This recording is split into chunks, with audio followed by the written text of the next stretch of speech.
Hey everybody, how's it going? This your boy, this your man's failed artist, homeless dude, whatever. Sitting here trying to record this video. Got a lot of eavesdropping going on these days, so we'll try to get fucking through this. Also got unicycle biker gang that rode through here a little bit earlier. Roughly about 20 fucking people on I expect them to show up at any time again and just ride right in front of my fucking face, but we'll try to get through this video. Anyways, yeah, so today we lost a legend in the arts. One of the greatest artists in living history, human history. Of course, I'm talking about Ozzy Osbourne, man. Fucking lead singer of Black Sabbath, went on to do a solo career. I'm sure you know his story. A lot of you probably came in later in his life when he was doing the reality show, The Osbournes. Kind of seen him in older age and after many overdoses and medical issues and stuff like that, and kind of just disregarded him, I guess. A lot of people really tend to forget exactly how impactful Ozzy Osbourne was to not just music, but just the overall, Christian fucking hierarchical, controlled world we live in, basically. Ozzy Osbourne was one of the first artists out there, musicians, artists, that was essentially worldwide, demonized, as it were, as being the devil incarnate, Satan, blah, blah, blah, blah, blah. And a lot of ignorant people and stupid people of the world who just take whatever the fuck the church tells them is the devil and believe it, without doing any research, without any kind of like context or clue as to what this person is. I think over the years, if you really dig into Ozzy Osbourne's life, you see that he was a very, devoted family person. He loved his kids. He loved his family. He really was one of the most genuine human beings that ever existed. And without Ozzy Osbourne, Black Sabbath, stuff like that, he was one of the, beginning artists who basically destroyed basically the Christian control by proving that he wasn't the devil incarnate. And bearing in mind, this is a stigma that was also applied to Elvis. This was a stigma that was also applied to the Beatles. This was a stigma that was also applied to, Michael Jackson. It was a stigma and an industry that, music-wise has been gatekept for years and years and years, and basically, like, whoever they didn't want to be in the club, they tried to destroy. And Ozzy Osbourne was one of the first, and Black Sabbath was one of the first that really caught this heat. Now, I know some of you think, okay, well, it's the name and it's the, basically the image that made him hated by the church and hated by the establishment and stuff like that. Now, bearing in mind that Ozzy Osbourne, Black Sabbath was British, they were English. And I have a theory, or at least an opinion, about British artists, musicians, that being the birthplace of punk. I think, genuinely speaking, France was maybe the birthplace of punk, but, I know it as England. England was, to me, the birthplace of the punk movement, or at least the major pushing point for punk. And the reason for that is that fucking, basically in England and in Europe, England was the tyranny. A lot of English artists came out and were in rebellion and stuff like that and spoke of rebellion against the established order, because England was basically what America has become. England at the time, and still to this day, has a lot of class system shit, a lot of, the poor suffer and die while the wealthy get wealthier. A lot of ignorance of the poor issues and let the poor, suffer, shit like that. So it gave birth to a lot of anti-establishment, amazing works and amazing artists who were just like, fuck the royalty, fuck the tyranny, fuck all this, and a lot of what we have seen happen over the years in America is a byproduct of that. And once again, England was far ahead of America as far as, what we're kind of seeing with the oligarchy and the capitalist corruption here in America now. And, they gave birth to, well before America caught on, about the anti-establishment. And Ozzy Osbourne and Black Sabbath absolutely were one of those bands. And if you look at the first album and everything like that, one of the first songs that sticks out to me that really, or one of the first releases that they ever did that really, I think, set them against the world and they had to be stopped, was a song called War Pigs. And essentially, War Pigs was, if you listen to the song, basically a commentary on, fucking basically the way it is, And I think that just basically blacklisted them so bad to where, it became a thing of, this band, this person, whatever, has to basically be stopped at all costs. But of course, none of it worked. Ozzy Osbourne, Black Sabbath, of course, gave birth to the counterculture, being, and opening up so many doors for other artists. That's the thing you really got to take into account here. Without, Ozzy Osbourne, without his stances, his views, his, just outright fuck what people think. I am what I am, and I'm going to be me, and I'm going to express myself in every single way possible, and let the world decide. Let the public decide, let the audience decide. And through that, so many artists came after him. And it wasn't, and I'm just going to go ahead and say this. I know a lot of you are, a lot of the old metalheads or rockers or whatever, fucking, they see this as like, this is something that only impacts rock. But really, it goes across multiple platforms of, music. And I especially believe that there is a huge connection with that and rap. And one of the songs today that's been hitting me really hard just thinking about it, and a song that just really I kind of use in a tribute post to Ozzy Osbourne, is by an artist named Little Durk, called All My Life. And I just feel like, people put so much fucking stock and pressure into what the system told them about, we're black, we're white, we're whatever, we can't be friends, we can't, these worlds aren't connected. But in a lot of ways, these worlds are connected.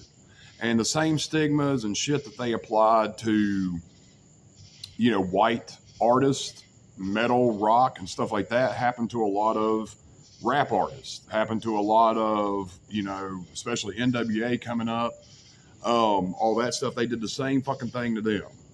And there's heroes of that movement who came along and did what the fuck they had to do, regardless of what the establishment was saying and the Christian order and the Christian control of this country and other countries said. And, years and years later, I became a fan of Marilyn Manson. Marilyn Manson being one of the most, it wasn't about the shock. It wasn't about everything else. It was about, and for me, at least my generation, I felt like kind of Marilyn Manson was our Ozzy Osbourne. Marilyn Manson was our Black Sabbath.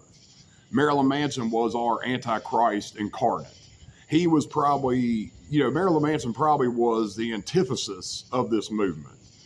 And really, with work from him and Ozzy Osbourne and other rockers and other musicians, they all led this mobile front at some point to say that this is bullshit and a unified voice. And once again, it went across platforms. It wasn't just, rock and roll. It wasn't just death metal. It was rappers as well. And for some reason, the music communities played into the hands of the record executives over the years. And it was one of my biggest problems with the music scene always, is that these people, and especially when I was growing up, these people put so much stock into their individual music taste. And then I had a lot of people when I was growing up too, that I fell off with, because I actually grew up in a predominantly black neighborhood going to a predominantly black school. So I was exposed to rap and stuff from a very early age. So whenever I would hear other, guys who came from like metal or rock or something like that say something about rap is crap and blah, blah, blah, blah, blah, I'm like, I'm like, how can you say that? Like, you're not really listening to music. You're, and there's, I think in the world of, music style and music, whatever, I think we've all become very aware over the years that, there's people in the music who listen to music who don't really listen to music. They don't really hear music.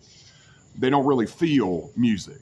They're just using that as kind of a mask to, perpetrate some kind of, being a part of a culture.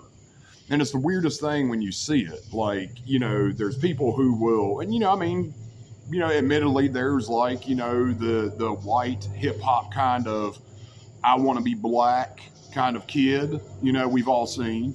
There's, other kids who are just like, they're getting into this because of the culture or the stigmas or the fucking, clique philosophy of those certain groups. And they're really not listening to the music. They're really not feeling the music. Now, that's some people. That's not all people. But those, I feel, are some of the same people who will go out there and start leading these fucking stupid-ass arguments over my music is better than your music, or my music means more than your music. No, it's all valid. It's all beautiful. It's all amazing. Once again, that song by Lil Durk, that's a song that I just kind of, I know it's been out, but I ran across it today and I'm listening to it, and it just really, all of it just started hitting me fucking hard as to, just exactly how fucking fucked our world has been for so long, in regards to stigmas, to bias, to corruption, like I said, to gatekeeping certain industries, to gatekeeping certain things, music industry being one of them, where it's, if you don't play by our rules and you don't do what we say to make money, then you're fucking not going to get into our club. We're not going to allow you to perform your art. And Ozzy was just always one of those guys who fucking was like, fuck whatever, man. Like, if you try to stop me, I'll create my own band. If you try to stop me, I'll create my own record label. I'll produce my own music. He created Ozfest, which brought so many fucking talented, and I know you guys are going to be like new metal or whatever, but I mean, these are fucking legitimately impactful bands that came out that he put on stage. I know that without Ozfest, we wouldn't have heard of some of these bands as early as we did. To name a couple: Slipknot, Disturbed, Korn, fucking Cold Chamber, fucking Kitty, fucking all that shit. And, Sharon Osbourne played a very hefty role in that as well, being, a powerhouse in the music industry herself, really advocating for new bands, new talent, new artists, and really going out there on a fucking limb and defending free thinkers, free artists, and not cowing down to the established quo and whatever the fucking system said was going to sell and wasn't going to sell, because Ozzy proved them all wrong. And, I have to say, being a musician myself, Ozzy brought along one of the most talented, gods of guitar, Randy Rhoads, who died way too early. But Randy was just a fucking phenom. And for all intents and purposes, from what I understood, at least what Ozzy said and what his story was, is that, and what's so tragic kind of about Randy Rhoads is Randy Rhoads wasn't really a partier. Randy Rhoads, well, he wasn't into drugs and stuff like this. He was just a young guy who loved music and was just incredibly, amazingly talented. You could still listen to Randy Rhoads, tracks, Crazy Train, of course, and other things he did with Ozzy Osbourne. And there will never be I don't know if there will ever be a guitar spirit like him. I mean, in all honesty. And that's including Jimi Hendrix. Jimi Hendrix was his own thing, and just there's people who come along, play the guitar. There's people who come along and play music who just they are on another level. And without Ozzy Osbourne, without him being successful or continuing on or living past overdoses and alcohol poisoning and the crazy stuff he did to himself and was doing, we may have never had Randy Rhoads. We may have never had the body of work. We may have never had, so many other bands that he influenced. Megadeth, Metallica, definitely probably would have never had Marilyn Manson. Definitely would have never had some of the, the grunge movement and et cetera and stuff like this. I mean, it's just so goddamn impactful and such a body of work. And I mean, it's on the level, I spoke of Michael Jackson before in one of my other videos, and there's just a level of stardom, impact, and whatever, and not just music, but the arts in general, that you just cannot measure. And I don't know, like I said, it's just hit me all kinds of ways today, because, I feel like, especially now, we're just in a world where it's you kind of feel like the bad guys won sometimes. And I mean, it is. It's kind of like the bad guys won, the bad people won. Corrupted taking care of corrupted. Shitbags taking care of shitbags. And it happens at a time right now we lose one of the greatest icons of just free thinking, free speech, free everything. Now, when, we're just in this dark era of, fucking censorship and Trump suing people to extinction and the whole Colbert Report getting canceled. And not only that, the Late Show getting canceled. And just the wars, the shit going on in Gaza, the things that are happening worldwide right now, it just kind of feels like the bad guys are winning. But to be fair, that's because we let them win.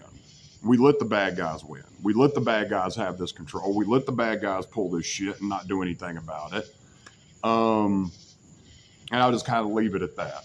But the impact on Ozzy Osbourne's music, on my life, on my mind, on my art, just being bold, just being, myself, just expressing things, is just invaluable to the world in general, the world at large. Goodbye to Romance is one of my favorite Ozzy Osbourne songs, and it was basically a song that was very close to me when my mom died. When my mom died, there was a couple of songs I listened to that just, you have somebody pass or you go through a bad event and you listen to music and that shit hits you really fucking hard. And that was one of the songs that was there, and it just fucking killed me, man, when I was listening to it. And it's just such an amazing song. And out of a million amazing songs that the man did. And I think it's fair to say that we should lobby and petition at the very least for, Ozzy Osbourne to be given a king's burial. It'd be nice to see his country basically give him all the stars and the stripes and accommodations and the fucking respect of just a fucking lifetime of putting their country on the map, putting England on the map, and basically fighting, tyranny, just point blank period.